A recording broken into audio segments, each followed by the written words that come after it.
വെഞ്ഞാറമൂട് അഫാൻ നടത്തിയ കൊടും ക്രൂര കൃത്യങ്ങളുടെ വാർത്തകൾ, ആ വാർത്തകൾ അതിന്റെ ആഘാതം മാറുന്നതിന് മുൻപ് സമീപ ജില്ലയായ കൊല്ലത്ത് നിന്ന് മറ്റൊരു ക്രൂരകൃത്യത്തിന്റെ, അതൊരു ചെറുപ്പക്കാരൻ നടത്തിയ ക്രൂരകൃത്യത്തിന്റെ വാർത്ത പുറത്തു വരികയാണ്. കേരളം അത് വേണ്ടവണ്ണം ചർച്ച ചെയ്തിട്ടില്ല.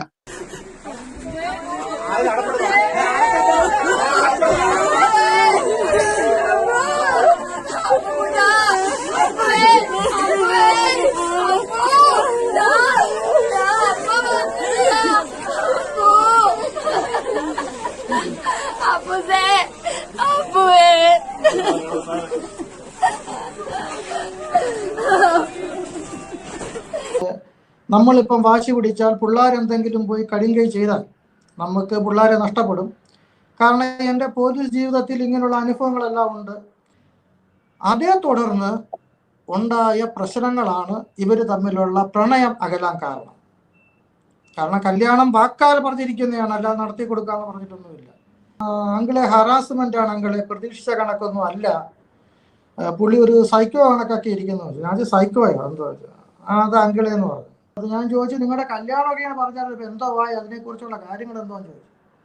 അത് അങ്കിളെ അത് ബ്രേക്കപ്പ് ആയെന്ന് പറഞ്ഞു. ഇത് തേജസ് രാജ് എന്ന് പറയുന്ന വ്യക്തി ഒറ്റയ്ക്ക് തീരുമാനമെടുത്ത് ചെയ്തതല്ല, ഇത് പ്ലാൻഡ് ആണ്. അപ്പുവിന് ഏറ്റപ്പെട്ട മുറിവുകൾ അത് ഭയാനകമാണ്. 8 കുത്തുണ്ട് അവന്.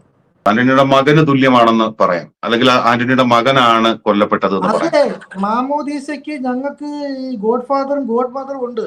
അതിലെ ഗോഡ് ഫാദർ ആണ് ഞാൻ, എന്റെ മോനാണ്. അപ്പൊ 10 മിനിറ്റാണ് ഞാൻ വിളിക്കാത്ത, തിരിച്ചു വിളിച്ചപ്പോൾ അവൻ പറഞ്ഞു ഇവനെ കൊന്നവനും ഇതേ കണക്ക് ആത്മഹത്യ ചെയ്തു എന്ന് പറഞ്ഞു. ഫ്ലോറിയെ കൊലപ്പെടുത്താൻ വേണ്ടിയാണ് തേജസ് രാജ് വന്നതെന്നാണോ കരുതേണ്ടത്? അവര് +2 ഒരുമിച്ച് പഠിച്ചു, പക്ഷെ അന്ന് ബന്ധമൊന്നുമില്ല, പ്രേമോ കാര്യങ്ങളൊന്നുമില്ല. സത്യത്തിൽ അച്ഛനെ രക്ഷിക്കാനുള്ള ഒരു ശ്രമത്തിനിടയിലാണ് ആ മകൻ മരിച്ചത് എന്ന് വേണമെങ്കിൽ പോലും പറയാം. ആ അച്ഛൻ ഇപ്പോഴും അത് അറിഞ്ഞിട്ടില്ല എന്നാണ് ഞാൻ കരുതുന്നത്, മനസ്സിലാക്കുന്നത്. അങ്ങനെയാണോ? നമ്മൾ ഈ സംസാരിക്കുന്ന ഈ നിമിഷം വരെ അദ്ദേഹം അറിഞ്ഞിട്ടില്ല. അതും കൂടെ ഞാൻ പറയാം. ഇവരുടെ ബന്ധം എന്ന് പറയുന്നത് അച്ഛനും മോനുമാണോ? അല്ല. കളിക്കൂട്ടുകാരാണോ? അല്ല. അതിനൊക്കെ മേളിലാണ് ഇവരുടെ ബന്ധം.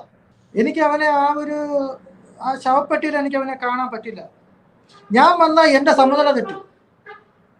എൻ്റെ സമനില തെറ്റുന്നുകൊണ്ട് തന്നെയാണ് ഞാൻ വരാഞ്ഞത്. ഈ തേജസ് രാജിന്റെ കുടുംബത്തോട് ഞാൻ പറയുന്നത് നിങ്ങൾ ചെയ്ത ക്രൂരതയാണ്. ഒരു സ്വന്തം ഒരു അച്ഛനും മോനും ഒരു മോന്റെ ഒരു മാനസിക നില തെറ്റിയെന്നൊക്കെ അവർ പറഞ്ഞു. മാനസിക നില തെറ്റിയൊന്നുമല്ല, ഈ ക്രൈം എങ്ങനെ ചെയ്യണമെന്ന് അവൻ ആലോചിച്ച് ഉറപ്പിക്കുമായിരുന്നു.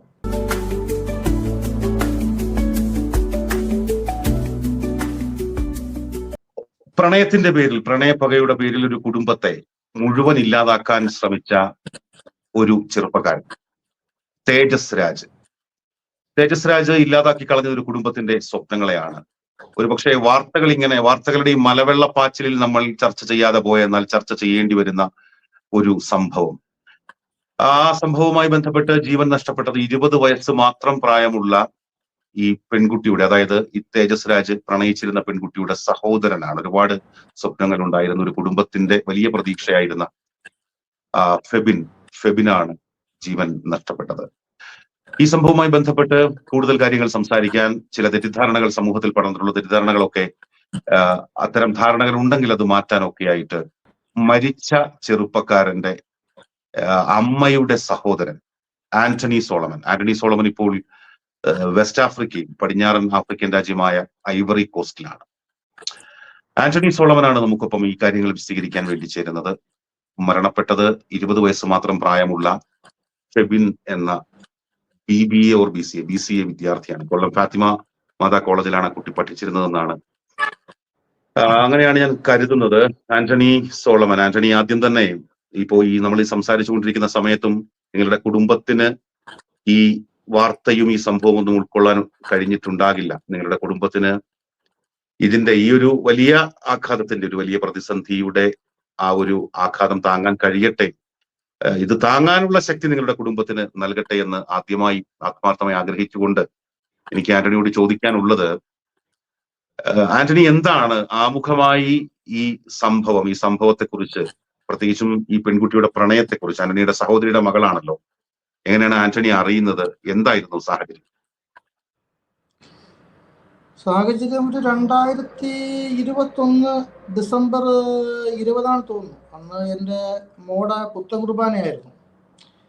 അപ്പം അന്ന് ഇപ്പം എന്തൊക്കെയാലും നമ്മുടെ സഹോദരങ്ങളുടെ മക്കളുമായിട്ടുള്ള ഒരു അറ്റാച്ച്മെൻറ്റും ഇടപെടലും ഒക്കെ നമുക്കറിയാമല്ലോ. അപ്പം അതിൽ എനിക്കൊരു അസ്വാഭാവികത തോന്നി. ഞാൻ ചോദിച്ചെന്ന് വെച്ച് കഴിഞ്ഞാൽ, ഇപ്പം ഇതിൻ്റെ അകത്ത് പറയപ്പെടുന്ന പെൺകുട്ടി അമ്മയടുത്ത് നിർബന്ധം പിടിച്ചു, എനിക്ക് ക്ലാസ്സിന് പോകണം എന്നൊരു നിർബന്ധം പിടിച്ചു. അവിടുന്ന് ആ സമയത്ത് ബസ് ഉണ്ടായിരുന്നു, ഒരു ഉച്ച സമയം കണ്ടായിരുന്നു, അങ്ങ് പോയി. കൂടുതലായിട്ട് ഒന്നും സംസാരിച്ചില്ല, കാരണം ഈ ഫംഗ്ഷൻ്റെ തിരക്കൊക്കെ ഉണ്ടല്ലോ. അത് കഴിഞ്ഞ് 2-3 ദിവസം കഴിഞ്ഞപ്പോഴാണ് ഒരു രാത്രിയിൽ ഞാൻ ഇപ്പം അമ്മ ഇങ്ങനെ ഇരുന്ന് കരയുകയും ഫോൺ വിളിക്കുകയൊക്കെ ചെയ്യും. എന്താണെന്ന് ചോദിച്ചപ്പോഴാണ് ഈ സംഭവം പറയുന്നത്. അപ്പോഴാണ് വീട്ടുകാർ ഇത് അറിയുന്നത്. അപ്പോഴുണ്ടായ പ്രശ്നങ്ങളാണത്. അങ്ങനെ പിറ്റേന്ന് ഞാൻ പോയി ഇവരുമായിട്ട് സംസാരിച്ചു, പെൺകുട്ടിയായിട്ട് സംസാരിച്ചു. ഈ മരിച്ചുപോയ ഫെബിൻ ജോർജ് തോമസ്, ഞങ്ങൾ അപ്പു എന്നാണ് വിളിക്കുന്നത്, അപ്പുവായിട്ടും എല്ലാം ഞങ്ങൾ സംസാരിച്ചപ്പോൾ അവർക്ക് പ്രണയം അറിയാലോ, ആ തലയ്ക്ക് പിടിച്ച് നിൽക്കുന്ന ഒരു സമയമാണ്.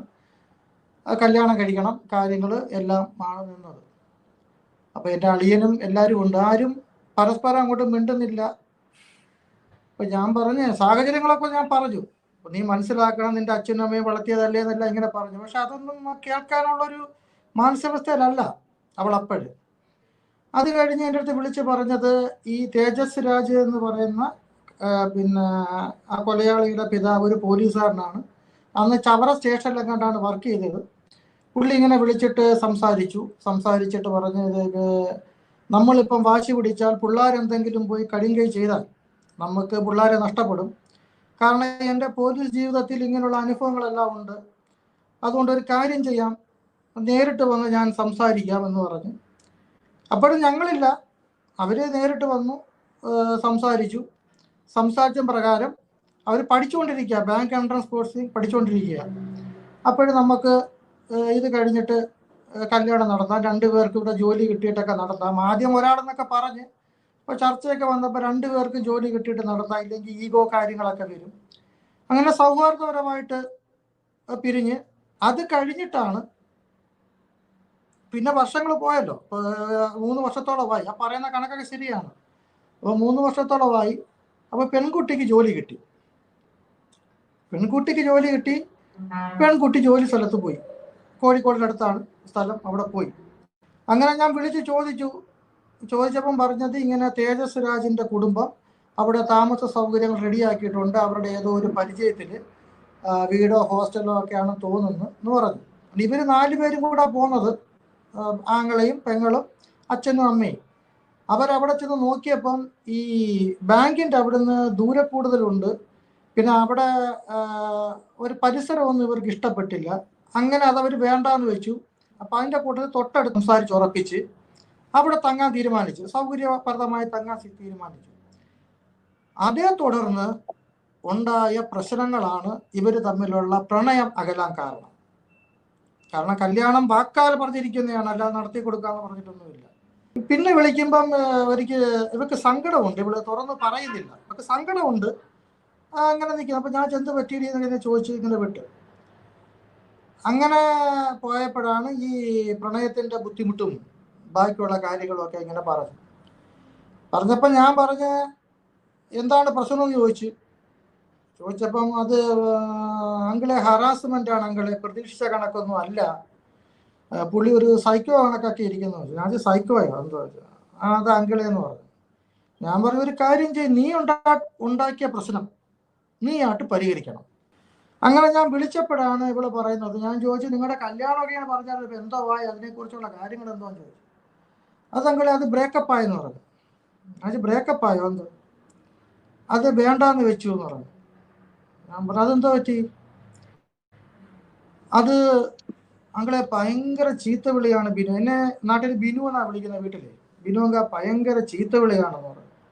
നമ്മൾ ചീത്ത വിളി, ആര് ചീത്ത വിളിക്കുന്നു ചോദിച്ചു. അത് അവരന്ന് ഇവിടെ വരാൻ നേരത്ത് താമസ സൗകര്യം ഒരുക്കിയെന്ന് പറഞ്ഞല്ലോ, അപ്പം അവിടെ താമസിച്ചില്ല, അവരെ അവഗണിച്ചു, അവര് പറയുന്നൊന്നും കേൾക്കുന്നില്ല എന്ന രീതിയിൽ. ഞാൻ പറഞ്ഞു, അതിന് കല്യാണമൊന്നും കഴിഞ്ഞിട്ടില്ലല്ലോ, ഇപ്പം നമ്മളൊരു ജോലിക്ക് പോയി, നമുക്ക് ആ ഒരു സ്ഥലം സൗകര്യപ്രദമല്ല എന്ന് കണ്ട് നീ പറഞ്ഞു എന്ന് പറയുന്നു. അതെല്ലാം പറഞ്ഞു, പക്ഷേ അവര് വിളിച്ച് ചീത്തയൊക്കെ വിളിച്ചായിരുന്നു.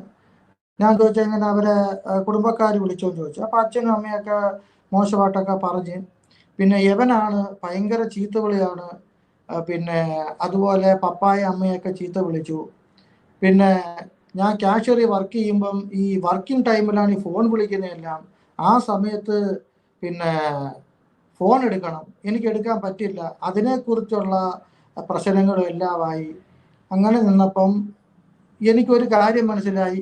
ഇപ്പം എനിക്കിപ്പോൾ ജോലി കിട്ടി, എൻ്റെ പപ്പായും അമ്മയും എന്നെ കഷ്ടപ്പെട്ട് പഠിപ്പിച്ച് വളർത്തി എല്ലാം കൊണ്ടുവന്ന്. എനിക്കിപ്പോൾ അവരെ നോക്കണം. എൻ്റെ ആങ്ങള ഒരു സ്വന്തം കാര്യം നിൽക്കുന്ന സമയം വരെ അവരെ സംരക്ഷിക്കണം. ഇതെല്ലാം ഞങ്ങൾ പറഞ്ഞതാണ് പരസ്പരം. പക്ഷെ ഇപ്പം അതൊന്നും അല്ല മൈൻഡിൽ. അവരാരെയും വേണ്ട ഇങ്ങനെയുള്ള രീതിയൊക്കെ വന്നുകൊണ്ട് എനിക്കിത് മുമ്പോട്ട് കൊണ്ടുപോകാൻ ബുദ്ധിമുട്ടാണ്, പറ്റുന്നില്ല. അതുകൊണ്ട് ഞാനിത് ഒഴിവാക്കിയെന്ന് പറഞ്ഞു. ഞാൻ പറഞ്ഞു നല്ലത്, നല്ല തീരുമാനം. അങ്ങനെ അതിൽ പിന്നെ ഞാൻ ഇതിനെക്കുറിച്ച് ചോദിച്ചിട്ടേ ഇല്ല, ഒരു കാര്യവും ചോദിച്ചിട്ടില്ല, ഒന്നുമില്ല. ആ സമയത്ത് തന്നെ പെങ്ങൾ പറഞ്ഞ് ഇവിടെ ഇതേ കണക്ക് പിന്നെ അവൾക്കൊരു ആലോചന ഇങ്ങനെ ഞാൻ നോക്കി. അങ്ങനെ ഒരുപാടൊക്കെ വന്ന്, വിദേശത്തൊക്കെ വന്ന്. ഇപ്പം നമുക്ക് ജോലി ലഭിച്ചുകൊണ്ട് അതൊന്നും എടുക്കുന്നില്ല. പിന്നെ മറ്റേത് പിന്നെ പോയല്ലോ, അവളായിട്ട് തന്നെ വേണ്ടെന്ന് വെച്ചല്ലോ. എന്തായാലും അവൾക്കിത് വേണമല്ലോ. നമ്മളിപ്പം നോക്കാം, ഇപ്പോഴേ നോക്കിയാലല്ലേ കാര്യങ്ങൾ മുമ്പോട്ട് പോകാൻ പറ്റുമെന്ന് പറഞ്ഞ് അങ്ങനെ ഒരു വിവാഹം ഏകദേശം നമ്മുടെ കുടുംബത്തിന് ചേരുന്ന രീതിയിലെല്ലാം വന്ന്. അങ്ങനെ അവർ പരസ്പരം കണ്ട് സംസാരിച്ചു, വാക്കാലിച്ചു. ഒരു 10 ദിവസം കഴിഞ്ഞപ്പോഴാണ് ഈ സംഭവം നടക്കുന്നത്. എനിക്കൊരു കാര്യം മനസ്സിലായി. ഇത് തേജസ് രാജ് എന്ന് പറയുന്ന വ്യക്തി ഒറ്റയ്ക്ക് തീരുമാനമെടുത്ത് ചെയ്തതല്ല, ഇത് പ്ലാൻഡാണ്. ഇത് പ്ലാൻഡ് ആണെന്ന് പറഞ്ഞ കാരണം, ഞാനൊരു സാധാരണ ഒരു മനുഷ്യനാണ്. എനിക്കിപ്പോൾ ഒരാളോട് പക തോന്നി, എനിക്ക് കൊല്ലണമെന്നൊക്കെ ഉണ്ടെങ്കിൽ ആളെ തിരിച്ചറിയാൻ ഈ പർദ്ദ പോലത്തെ സാധനം ഞാൻ ഉപയോഗിച്ചാൽ പെട്ടെന്ന് ഞാൻ തീരുമാനിച്ചു, ഞാൻ ഇത് മേടിച്ച് ഇട്ട് പോവുകയാണെങ്കിൽ നമ്മുടെ ദേഹമൊന്നും വഴങ്ങി കിട്ടത്തില്ല ഇങ്ങനെ ക്രൈം ചെയ്യാൻ. അതായത് പോസ്റ്റ്മോർട്ടത്തിന് ബോഡി കൊണ്ടുപോയപ്പോൾ എൻ്റെ മൂത്ത സഹോദരിയുടെ മരുമകനാണ് അനുഗമിച്ചത്. അവൻ്റെ അറിവിൽ നിന്നും അപ്പുവിന് ഏറ്റപ്പെട്ട മുറിവുകൾ അത് ഭയാനകമാണ്. അത് കൊല്ലണമെന്ന് ഉറപ്പിച്ച് എങ്ങനെ ചെയ്താൽ ഒരു മനുഷ്യൻ മരിക്കും എന്ന് വളരെ കൃത്യതയോടെ ചെയ്തിരിക്കുന്നതാണ്. 8 കുത്തുണ്ട് അവന്. കാരണം ഈ വിവരം ആദ്യം എൻ്റെ അമ്മ ആന്റണി വിളിച്ചു ആന്റണി പറഞ്ഞപ്പോൾ ഒരു കാര്യം ഞാൻ ആന്റണി അത് തുടരണം. അതിനോടൊപ്പം ഈ ആന്റണി ഇപ്പൊ വെസ്റ്റ് ആഫ്രിക്കയിലാണ്, ഐവറി കോസ്റ്റിലാണ്. അതെ ആന്റണിയുടെ ഏറ്റവും അടുത്ത ബന്ധുവാണല്ലോ, ആന്റണിയുടെ മകന് തുല്യമാണെന്ന് പറയാം, അല്ലെങ്കിൽ ആന്റണിയുടെ മകനാണ് കൊല്ലപ്പെട്ടത് എന്ന് പറയാം. അതെ, മാമോദീസയ്ക്ക് ഞങ്ങൾക്ക് ഈ ഗോഡ് ഫാദറും ഗോഡ് മദറും ഉണ്ട്. അതിലെ ഗോഡ് ഫാദർ ആണ് ഞാൻ, എൻ്റെ മോനാണ്. ഇനി എൻ്റെ അവകാശം എന്ന് പറയുന്നത് 2 ഉണ്ട്. ഒന്ന്, അവൻ്റെ കല്യാണത്തിന് കല്യാണ ഡ്രസ്സ് മേടിച്ചു കൊടുത്ത് വീട്ടിൽ നിന്ന് കൈപിടിച്ച് പള്ളി കൊണ്ട് ഏൽപ്പിക്കേണ്ട ചുമതലയുള്ള ആളാണ് ഞാൻ. അതാണ് ഞങ്ങളുടെ കത്തോലിക്കരുടെ ഒരു അവകാശം അതിൻ്റെ അകത്തുള്ള. അതെ, ആ ഒരു വേദനയും ഒക്കെ ഞാൻ മനസ്സിലാക്കുന്നു. ആന്റണി എന്താണ്, ആന്റണി ഈ പെങ്ങളുമായിട്ടും അതുപോലെ ബന്ധുക്കളുമായിട്ടൊക്കെ സംസാരിക്കുമ്പോൾ അന്ന് നടന്ന സംഭവം, ഇപ്പൊ ഒരാഴ്ച പോലും ആയിട്ടില്ലെന്നാണ് എനിക്ക് തോന്നുന്നത്, അന്ന് നടന്ന സംഭവം എന്താണ് എന്നാണ് ആന്റണിക്ക് മനസ്സിലായത്? എന്താണെന്ന് നടന്നത് ആ വീട്ടില്? ആദ്യം എൻ്റെ അമ്മയാണ് എന്നെ വിളിക്കുന്നത്, ഇത് കണക്ക് അപ്പു പോയടാ, പിന്നെ ബൈക്ക് ആക്സിഡന്റ് എന്ന രീതിയിലാണ് അമ്മ പറയുന്നത് എൻ്റെ അടുത്ത്.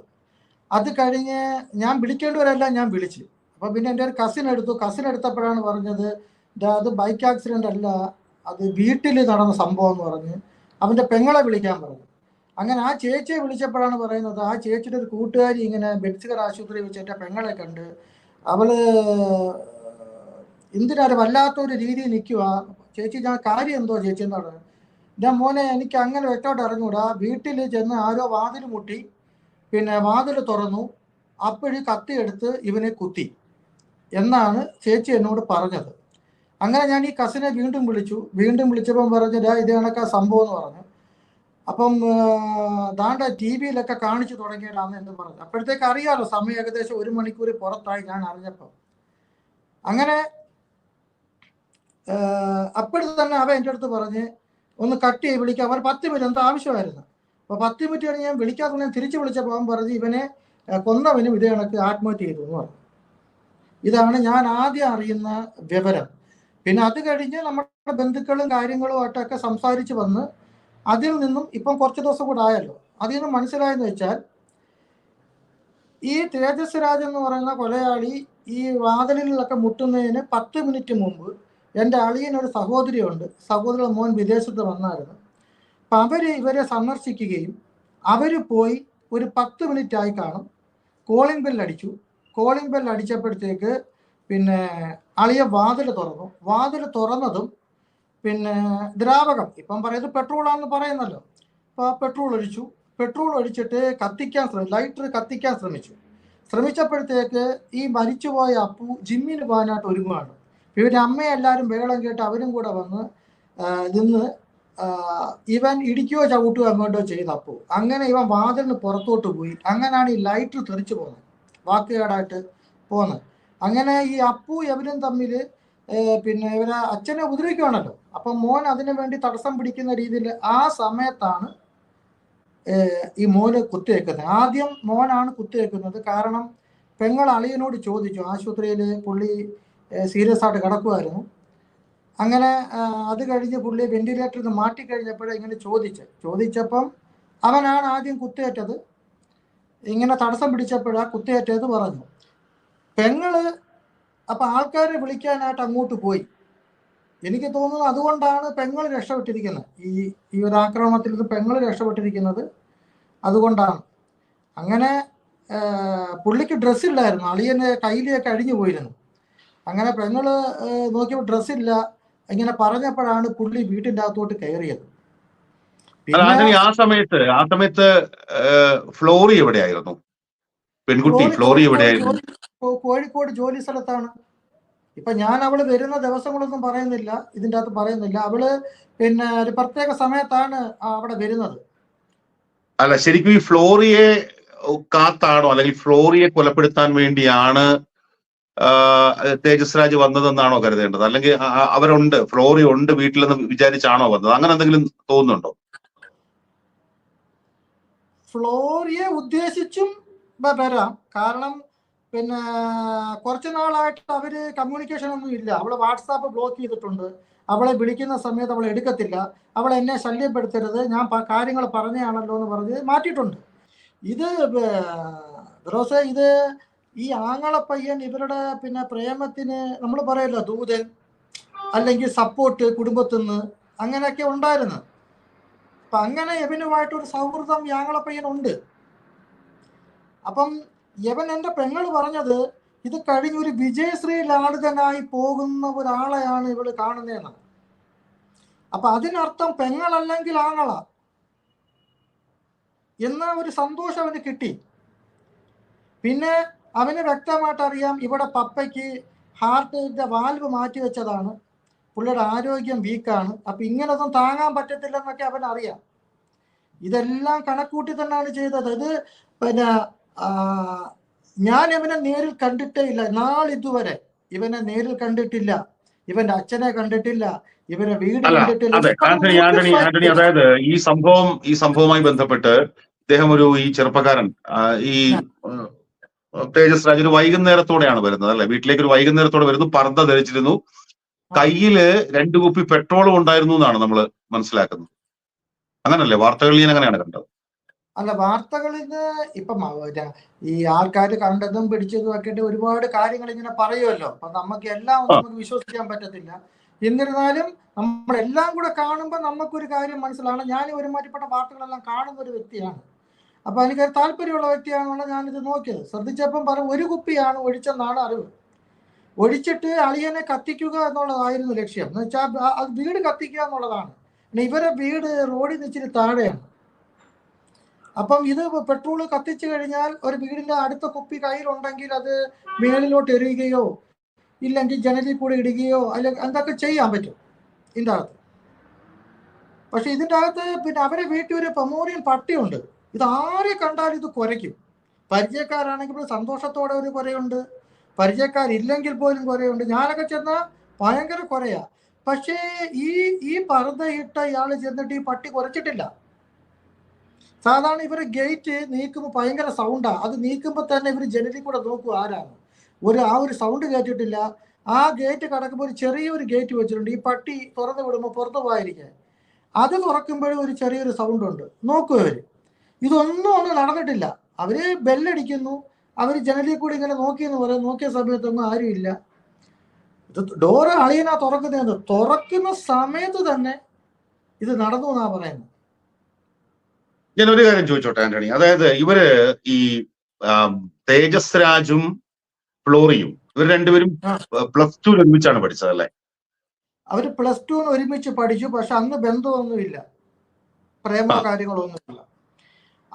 അവൻ ഇഷ്ടമായിരുന്നു എന്ന് ഞാൻ അറിയാം. അതെങ്ങനെയാന്ന് വെച്ചാൽ ഇവര് കോച്ചിങ് ക്ലാസ്സിന് പോയപ്പോ പിന്നെ പറഞ്ഞല്ലോ. പിന്നെ പ്രണയം തുറന്നു പറഞ്ഞപ്പം എനിക്ക് പണ്ടേ അങ്ങനെ ആയിരുന്നു പറഞ്ഞു. പക്ഷെ ആ +2 പഠിക്കുന്ന സമയത്തൊന്നുമില്ല. സാധാരണ ഇപ്പോഴത്തെ നാട്ടിലെ പെൺപിള്ളേരെല്ലാം ഉണ്ടല്ലോ, 10ാം ക്ലാസ് കഴിഞ്ഞ് പോകുമ്പോൾ നടക്കുന്ന കാര്യങ്ങൾ അമ്മയായിട്ട് വന്ന് പറഞ്ഞ് ഒക്കെ ചിരിച്ച് കളിച്ചൊക്കെ പോകുന്നത്. അതേ കണക്കുള്ള തമാശകളും കാര്യങ്ങളൊക്കെ ആയിരുന്നു. ഈ എൻട്രൻസ് അതായത് +2 ഒരുമിച്ച് പഠിച്ച ശേഷം ഇവർ രണ്ടുപേരും പിന്നീട് ഡിഗ്രിക്ക് പോയില്ല, ഒരുമിച്ചല്ല, രണ്ടുപേരും പോയി. രണ്ടുപേരും അല്ല. അവര് പിന്നെ കണ്ടുമുട്ടുന്നത് ഈ എൻട്രൻസ് കോച്ചിങ്ങിനാണ് കണ്ടുമുട്ടുന്നത്. അല്ല ശരി, എങ്കിൽ തന്നെ രണ്ടുപേരും ഡിഗ്രി എന്ന് പറഞ്ഞൊരു കോഴ്സിന് ശേഷമാണല്ലോ, ഒരു ഗ്യാപ്പ് ഉണ്ടല്ലോ, ഒരു ഇടവേള ഉണ്ടല്ലോ, ഒരു 3-4 വർഷം ഇടവേളയുണ്ട് +2 ശേഷം. ആ ഇടവേളയ്ക്ക് ശേഷം ഡിഗ്രി കഴിഞ്ഞിട്ടാണ് ഇവര്, മീൻസ് പല കോളേജുകളിലായിരിക്കാം, 2 കോളേജുകളിലായിട്ട് ഡിഗ്രി കഴിഞ്ഞിട്ടാണ് ഇവര് പിന്നീട് ഈ ബാങ്ക് കോച്ചിങ്ങിന് പോകുന്ന സമയത്ത് ഒരുമിച്ച് വീണ്ടും കാണും. അതെ, കാണും. അപ്പോഴാണ് പ്രണയം പറയുന്നതും മുൻപേ എനിക്ക് ഇഷ്ടമായിരുന്നു ഒക്കെ. അതെ അതെ അതെ അതെ, അങ്ങനെ അതെ. അതിനുശേഷം അത് വീട്ടിലറിഞ്ഞ് പ്രശ്നമാകുമ്പോൾ വീട്ടുകാർ തന്നെ അങ്ങോട്ടും ഇങ്ങോട്ടും സംസാരിച്ച്, തേജസ് രാജിന്റെ അച്ഛൻ ഒരു പോലീസ് ഓഫീസർ ആയിരുന്നു, അദ്ദേഹം നിങ്ങളുടെ വീട്ടുകാരുമായിട്ട് സംസാരിച്ച് രണ്ടുപേർക്കും ജോലി കിട്ടിയ ശേഷം ഒരു വിവാഹത്തിലേക്ക് പോകാം എന്ന് വാക്കാൽ തീരുമാനിക്കും. അത് തന്നെ. ആദ്യം ഫോണിലൂടെ സംസാരിച്ചു എന്ന് പറഞ്ഞത് കണക്ക് പിള്ളേരെ നമ്മള് ഇപ്പൊ ഇത് വേണ്ട എന്ന് പറഞ്ഞാൽ അവരുടെ പ്രായം, അവരിപ്പോൾ തീരുമാനം എന്തെങ്കിലും കാണിച്ചാൽ നമുക്ക് അവരെ നഷ്ടപ്പെടും. അപ്പം അളിയനും പെങ്ങളും എല്ലാം ഉണ്ട്. അപ്പൊ ആ രീതിയിൽ എൻ്റെ പെങ്ങളാണ് പിന്നെ അളിയനെ ഒന്ന് പറഞ്ഞ് മനസ്സിലാക്കി ഇതിലോട്ട് കൊണ്ടുവരുന്നത്. അവർ പറഞ്ഞ ശരിയാണ്, ഒരു കാര്യം ചെയ്, ഇപ്പൊ അവനും എന്തോ ജോലിയൊക്കെ കിട്ടാൻ സാധ്യത ഉണ്ടെന്ന് പറയുന്നല്ലോ, നമുക്ക് നോക്കാം എന്ന് പറഞ്ഞു. പക്ഷെ അവര് മതസൈഡ് ഇപ്പൊ ഞാൻ നോക്കുകയാണെങ്കിൽ നമ്മൾ ഈ പൈങ്കിളി കഥ എന്നൊക്കെ പറയുമല്ലോ, പണ്ട് നമ്മൾ സിനിമയിലെ കാണുന്ന കണക്ക് പ്രേമം അറിയുമ്പോഴത്തേക്ക് ചെറുക്കൻ്റെ വീട്ടുകാര് ഒരു കാര്യങ്ങൾ അവതരിപ്പിച്ച് ഒക്കെ പോകുന്ന കണക്ക് എനിക്കിപ്പം തോന്നുന്നു. ആ 2 പേർക്ക് നമുക്ക് ജോലി കിട്ടുമ്പോൾ നടത്താം എന്ന് വെച്ചാൽ ഇനി സമയമുണ്ടല്ലോ. ആ സമയത്ത് ഇവിടെ പ്രണയത്തിൽ ചിലപ്പോൾ ഒന്നിക്കാം, മാറാം എന്ന് പോലീസുകാരുടെ ബുദ്ധിയല്ലേ. അപ്പൊ രണ്ടുപേർക്കും തീരുമാനമെടുക്കാൻ ആവശ്യം പോലെ സമയം കൊടുക്കുകയാണ്. അങ്ങനെ എനിക്ക് അറിയത്തില്ല, ഞാൻ പറഞ്ഞത് അങ്ങനെ ആയിരിക്കാം എന്ന് ഞാൻ പറയുന്നതാണ്. പക്ഷെ അവര് കുടുംബസമേതം എൻ്റെ പെങ്ങളുടെ വീട്ടിൽ വന്ന് കാര്യം പറഞ്ഞു. അവർക്ക് എന്തെല്ലാം കാര്യങ്ങളുണ്ട്, ഇവർക്ക് എന്തെല്ലാം കാര്യങ്ങളുണ്ട്, അതനുസരിച്ച് നമുക്ക് കല്യാണം കഴിപ്പിച്ച് കൊടുക്കാം, ആർക്കെങ്കിലും ഒരാൾക്ക് ജോലി കിട്ടിയിട്ട് കൊടുക്കാമെന്ന രീതിയിലാണ് ആദ്യം സംസാരം നടന്നതെന്നൊക്കെ പറഞ്ഞു. അത് കഴിഞ്ഞല്ല എൻ്റെ അളിയനും പെങ്ങളും പറഞ്ഞ് 2 പേർക്കും ജോലി വേണം. അപ്പം ആ പോലീസുകാരൻ തന്നെ പറഞ്ഞു, ഇവരുടെ ഒന്നും പേര് പറയാൻ ഞാൻ ഉദ്ദേശിക്കുന്നില്ല, അവര് പറഞ്ഞു ഇത് കണക്ക് അങ്ങനെ ആകുമ്പം 2 പേർക്കും ഈഗോ കാര്യങ്ങൾ ഉണ്ടാവാം, അപ്പൊ 2 പേർക്കും ജോലി കിട്ടട്ടെ എന്നൊരു.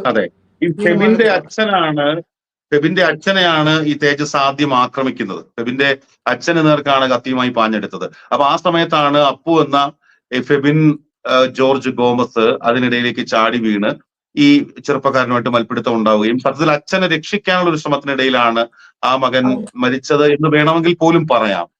ആ അച്ഛൻ ഇപ്പോഴും അത് അറിഞ്ഞിട്ടില്ല എന്നാണ് ഞാൻ കരുതുന്നത്, മനസ്സിലാക്കുന്നത്. അങ്ങനെയാണോ? നമ്മൾ ഈ സംസാരിക്കുന്ന ഈ നിമിഷം വരെ അദ്ദേഹം അറിഞ്ഞിട്ടില്ല. അതും കൂടെ ഞാൻ പറയാം.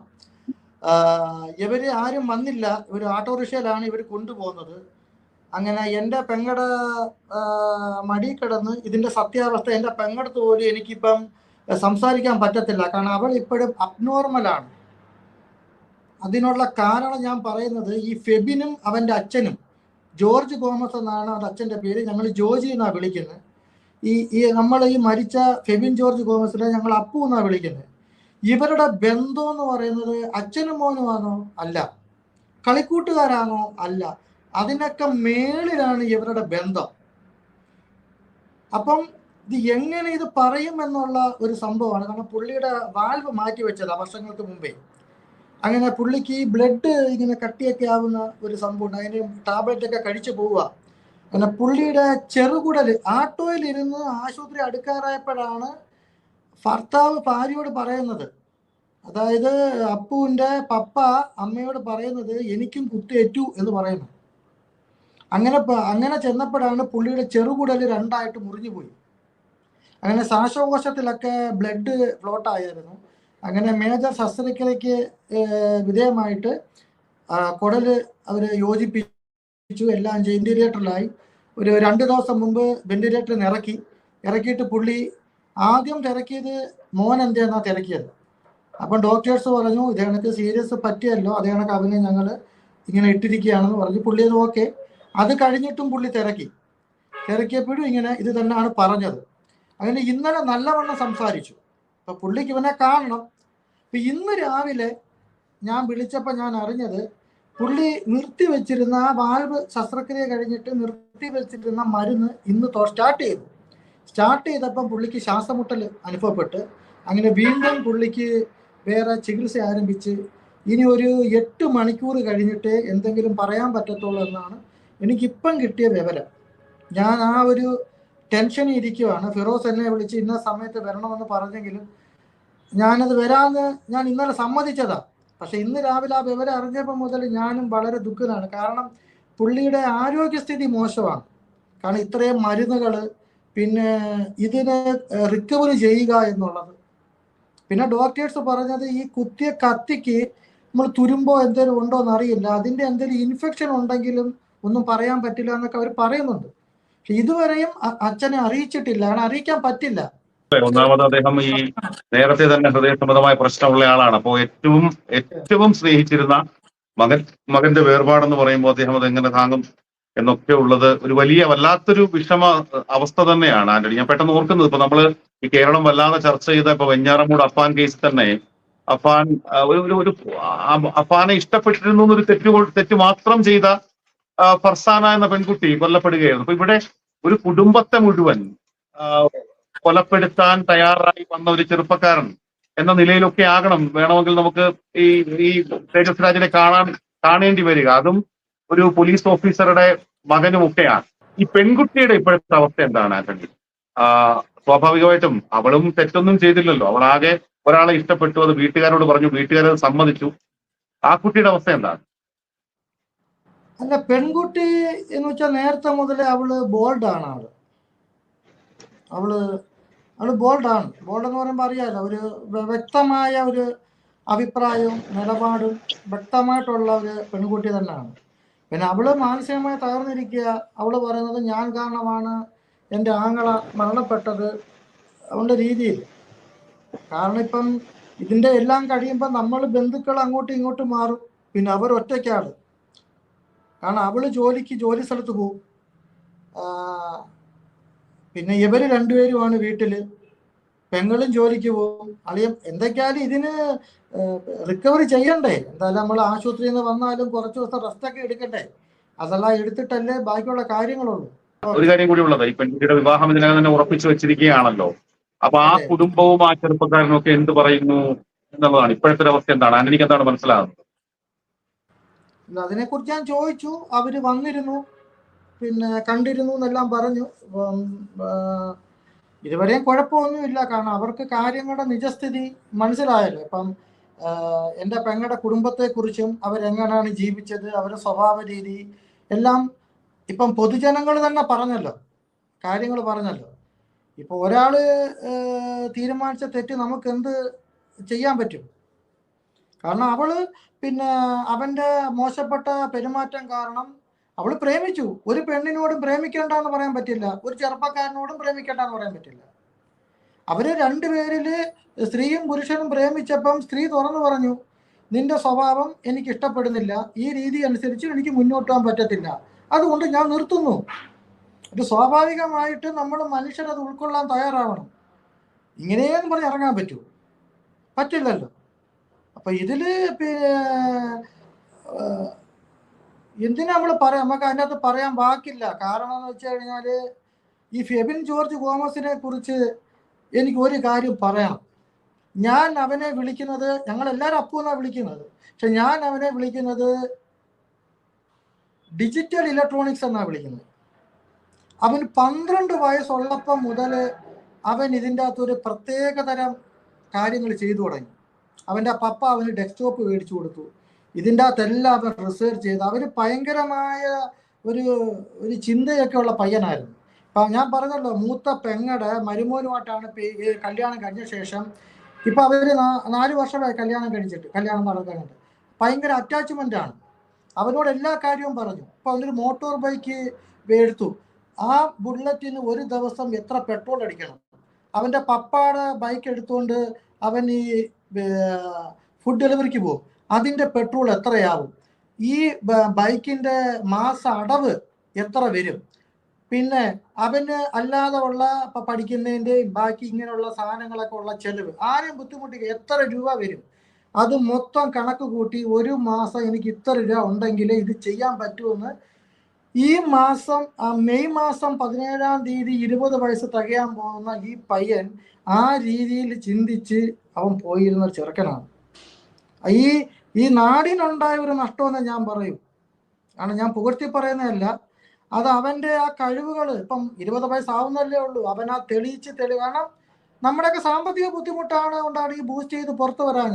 പഠിച്ച് ഇവൻ്റെ കാര്യങ്ങൾ വരുമ്പോൾ അറിയാം, അവൻ സ്വന്തമായിട്ട് അവനൊരു IT കമ്പനി വേണം, സ്വന്തമായിട്ട് ആപ്പ് ഉണ്ടാക്കണം, അങ്ങനെ അതിനെക്കുറിച്ച് ഇങ്ങനെയാണെന്നെല്ലാം ഉണ്ട്. അവന് ഭയങ്കര ഒരു ചിന്താഗതിയും ഇതൊക്കെ ഉള്ള ഒരു പയ്യനാണ്. നമ്മൾ പെട്ടെന്ന് ചിന്തിക്കുവാണെങ്കിൽ നല്ലവരെ ദൈവം പെട്ടെന്ന് വിളിക്കുമെന്ന് പറയുമല്ലോ, അതേ കണക്കുള്ള സംഭവം കണക്ക് ഒന്ന് ആയിപ്പോയി. ഇത് ചെയ്യാൻ പറ്റും? ഒരിക്കലും എനിക്കിത് ഉൾക്കൊള്ളാൻ പറ്റുന്നില്ല ഫിറോസ്.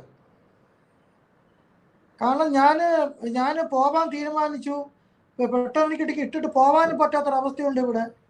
എനിക്ക് അവനെ ആ ശവപ്പെട്ടിയിൽ എനിക്ക് അവനെ കാണാൻ പറ്റില്ല. ഞാൻ വന്നാൽ എൻ്റെ സമനില തെറ്റും. എൻ്റെ സമനില തെറ്റുന്നുകൊണ്ട് തന്നെയാണ് ഞാൻ വരാഞ്ഞത്. ഞാൻ അങ്ങേയറ്റം ഞാൻ പിടിച്ചു നിർത്തിയിരുന്നു. ഈ തേജസ് രാജിന്റെ കുടുംബത്തോട് ഞാൻ പറയുന്നത്, നിങ്ങൾ ചെയ്ത ക്രൂരതയാണ്. സ്വന്തം ഒരു അച്ഛനും മോനും ഒരു മോൻ്റെ ഒരു മാനസിക നില തെറ്റിയെന്നൊക്കെ അവർ പറഞ്ഞു. മാനസിക നില തെറ്റിയൊന്നുമല്ല, ഈ ക്രൈം എങ്ങനെ ചെയ്യണമെന്ന് അവൻ ആലോചിച്ച് ഉറപ്പിക്കുമായിരുന്നു. അപ്പൊ അവർക്ക് മോനെ പഠിക്കാൻ പറ്റിയില്ല. ഈ ഒരു പിള്ളേരെ പ്രണയം അറിഞ്ഞപ്പോൾ ആത്മഹത്യ ചെയ്യും, അങ്ങനെയാണ് ഇങ്ങനെ ചെയ്യും എന്നൊക്കെ ചിന്തിച്ചിരുന്ന ഒരു മനുഷ്യൻ സ്വന്തം മോന്റെ പ്രേമം പൊടിഞ്ഞതിന് ശേഷം ആ മകന്റെ രീതികൾ എങ്ങനെയാണെന്ന് മനസ്സിലാക്കി മുമ്പോട്ട് പോവാൻ ശ്രമിച്ചില്ല. അവിടെ അവർ പരാജയപ്പെട്ടു. ആ ആന്റണി ഇപ്പൊ ആന്റണി ഇത് പറഞ്ഞുകൊണ്ടിരിക്കുമ്പോൾ സത്യത്തില് എത്ര വലിയ നഷ്ടമാണ് നിങ്ങളുടെ കുടുംബത്തിന് ഫെബിൻ എന്ന അപ്പുവിന്റെ വിയോഗം നമുക്ക് മനസ്സിലാകുന്നു. ഇപ്പൊ ഇത് കാണുന്നുണ്ടെങ്കിൽ എനിക്ക് പറയാനുള്ളത്, ശരിക്കും ഈ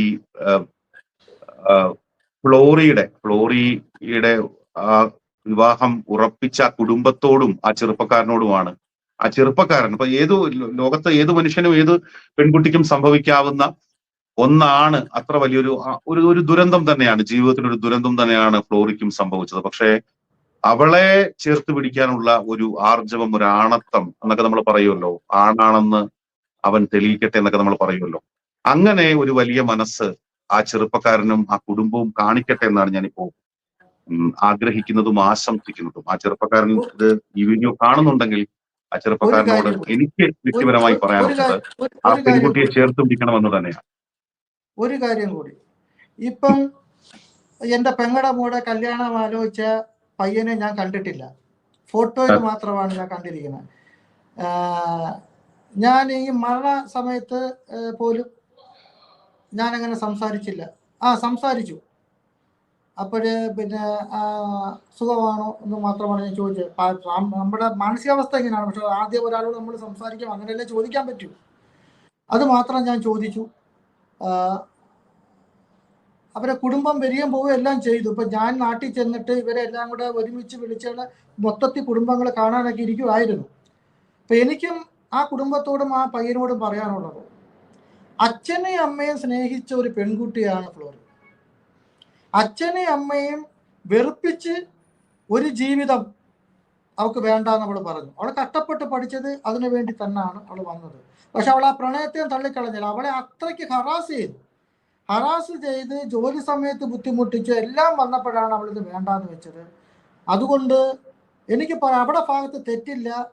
നിങ്ങളിപ്പോൾ ഫെബിൻ്റെ രക്തസാക്ഷിത്വം അവിടെ അഗ്നിശുദ്ധിയാണെന്ന് നിങ്ങൾ കണ്ട് നിങ്ങളുടെ മനസ്സിൽ എന്തെങ്കിലും ഉണ്ടെങ്കിൽ അതിൽ നിങ്ങൾ ഉചിതമായ തീരുമാനമെടുത്ത് ഈ വിവാഹമായിട്ട് മുന്നോട്ട് പോകണം എന്ന് തന്നെയാണ് എനിക്ക് പറയാനുള്ളത്. അതുപോലെ ഈ നാട്ടിലെ എല്ലാ കുടുംബത്തോടും എല്ലാ ജനത്തോടും എനിക്ക് പറയാനുള്ളത്, കുറച്ചും കൂടെ നമ്മൾ സാമൂഹ്യ പ്രതിബദ്ധത പുലർത്തി നമ്മൾ ജീവിക്കണം. പണ്ടുണ്ടായിരുന്ന ഒരു കല്യാണത്തിൻ്റെ സൗഹൃദമൊന്നും ഇപ്പോഴില്ല. നാട്ടിൽ ഒരു വീടും അങ്ങോട്ടും ഇങ്ങോട്ടും ഇല്ല. നമുക്ക് ആ സൗഹൃദം വേണം. അങ്ങോട്ടും ഇങ്ങോട്ടുമുള്ള സൗഹൃദത്തിലൂടെ മാത്രമേ നമുക്ക് പോകാൻ പറ്റൂ. പിന്നെ വാർഡ് കൗൺസിലർമാരൊക്കെ ഉണ്ട്. അവരൊക്കെ ആ വീട്ടിലെല്ലാവരുമായിട്ട് നല്ല ബന്ധം പുലർത്തി പ്രശ്നങ്ങളെല്ലാം ചർച്ച ചെയ്ത് പോയെങ്കിലേ ഇനി നമ്മുടെ സമൂഹത്തിൽ നിലനിൽപ്പുള്ളൂ. ഞാനും ഫിറോസും തമ്മിൽ എന്നെ ഇന്നലെ വിളിച്ചപ്പോൾ നമ്മൾ സംസാരിച്ച ഒരു വാക്കാണ് എനിക്ക് പറയാനുള്ളത്. ഈ കേരളം എങ്ങോട്ടാണെന്നാണ് നമ്മൾ ചിന്തിക്കുന്നത്, യുവത എങ്ങോട്ടാണ് ചിന്തിക്കുന്നത്, ജനങ്ങൾ എങ്ങോട്ടാണ് ചിന്തിക്കുന്നത്. നമ്മൾ ആര് കുറ്റം പറയും? ആർക്കും ആരെയും കുറ്റം പറയാൻ പറ്റില്ല. ഇതിനുള്ള എല്ലാ ഉത്തരവും നമ്മുടെ സമൂഹത്തിൽ മനുഷ്യ സാമൂഹ്യ ജീവിയാണെങ്കിൽ ആ ഉത്തരത്തിൽ നിന്ന് നമ്മൾ ജീവിച്ചാൽ ഇത് പരിഹരിക്കാമെന്ന് എനിക്ക് തോന്നുന്നു. എല്ലാവരും അങ്ങനെ വരിക. അപ്പു അവൻ്റെ രക്തസാക്ഷിത്വം അതിനായിട്ട് ഞാൻ കാണുന്നു. കാരണം എനിക്ക് അവനെ മറക്കാൻ പറ്റില്ല. അവൻ നമ്മുടെ നാടിൻ്റെ ഒരു വാഗ്ദാനമായിരുന്നു. മാത്രമേ ഉള്ളൂ.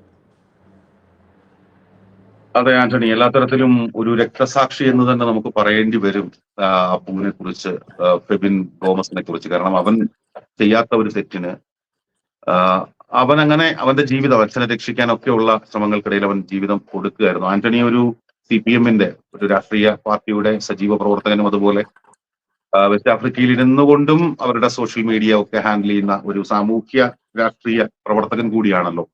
അപ്പോൾ ആന്റണി പറയുന്നത് പോലെ നമ്മുടെ സമൂഹത്തിൽ കൂടുതൽ ജാഗ്രത പുലർത്തേണ്ട ഒരു സാഹചര്യമുണ്ട്. ഇപ്പൊ പ്രണയം എന്നൊക്കെ പറയുമ്പോൾ നമ്മൾ വളരെ സാധാരണമായി കണക്കാക്കുമ്പോൾ പോലും ഒറ്റപ്പെട്ട സംഭവങ്ങളല്ല ഈ പ്രണയവുമായി ബന്ധപ്പെട്ട് പ്രണയപ്പകയും അതുമായി ബന്ധപ്പെട്ട ദുരന്തങ്ങളും എന്ന് നമുക്ക് ഏറ്റവും അവസാനം ഉണ്ടായി ഈ 2 സംഭവങ്ങൾ തന്നെ തെളിയിക്കുകയാണ്. വെഞ്ഞാറമൂട് അപ്പാന്റെ കേസാകട്ടെ, ഇവിടെ ഫെബിൻ ജോർജ് ഗോമസിന്റെ സംഭവമാകട്ടെ. അപ്പോ ഈ ഒരു വല്ലാത്തൊരു ദുർഘട ഘട്ടമാണ്. ഈ ഒരു ഘട്ടം തരണം ചെയ്യാൻ എല്ലാവിധമായ ശക്തിയും പ്രപഞ്ചവും ദൈവവും ഒക്കെ നിങ്ങളുടെ കുടുംബത്തിന് നൽകട്ടെ എന്ന് ആത്മാർത്ഥമായി ആഗ്രഹിക്കുകയാണ്. ഈ സംഭവത്തിൽ നിന്ന് ഒരുപാട് കാര്യങ്ങൾ നമ്മുടെ സമൂഹം പഠിക്കേണ്ടതുണ്ട്. ഒരുപാട് കാര്യങ്ങൾ നമ്മുടെ യുവതലമുറ പഠിക്കേണ്ടതുണ്ട്. ഒരുപാട് കാര്യങ്ങൾ നമ്മുടെ കുട്ടികൾ പഠിക്കേണ്ടതുണ്ട്. കേവലം പ്രണയം എന്നൊക്കെ പറഞ്ഞു അങ്ങനെയുള്ള ഇഷ്ടങ്ങൾ അത് ഉണ്ടാക്കുന്ന വലിയ വലിയ ദുരന്തങ്ങൾ എന്താണെന്ന് നമ്മൾ നമ്മുടെ കൺമുന്നിൽ കണ്ടുപഠിക്കുകയാണ് എന്നുള്ളതാണ് ഇപ്പോഴത്തെ ഒരു സാമൂഹിക യാഥാർത്ഥ്യം. ഇത്രയും നേരം എന്നോട് സംസാരിച്ചുകൊണ്ടിരുന്ന ശ്രീ ആന്റണി സോളമൻ എല്ലാ സ്നേഹവും അറിയിക്കുകയാണ്. എല്ലാ തരത്തിലും നിങ്ങളുടെ കുടുംബത്തോടൊപ്പം മനസ്സുകൊണ്ട് ചേർന്ന് നിൽക്കുകയാണ്. സ്നേഹം.